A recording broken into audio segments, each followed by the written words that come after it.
ได้เป็นเศรษฐีก็เพราะเงินตกเป็นขอทานก็เพราะเงินเป็นโจรผู้หายก็เพราะเงิน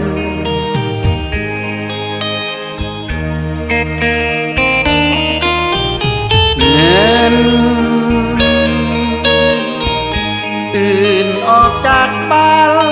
ไปหาเงินแกดึงแบกหามอยากได้เงินหนี้สินท่วมหัวก็แม่นเงินเป็น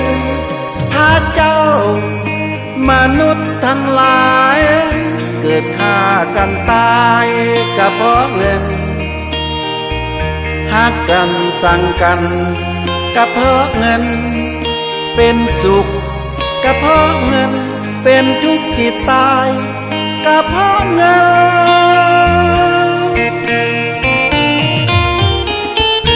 น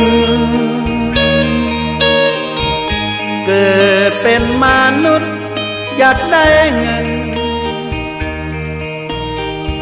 อย่าซ่ออย่าโกงอย่าลักเงินจะพาสุขล้นจนหมดเงิน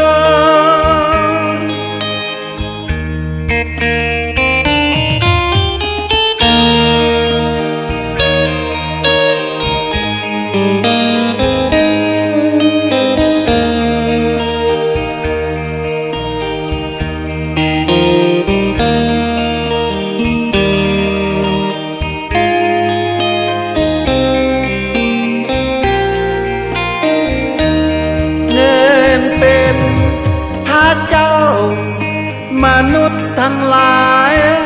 เกิดฆ่ากันตายก็เพราะเงิน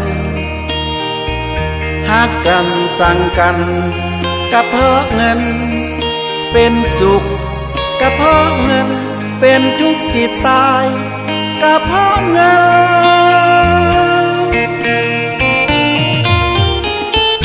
น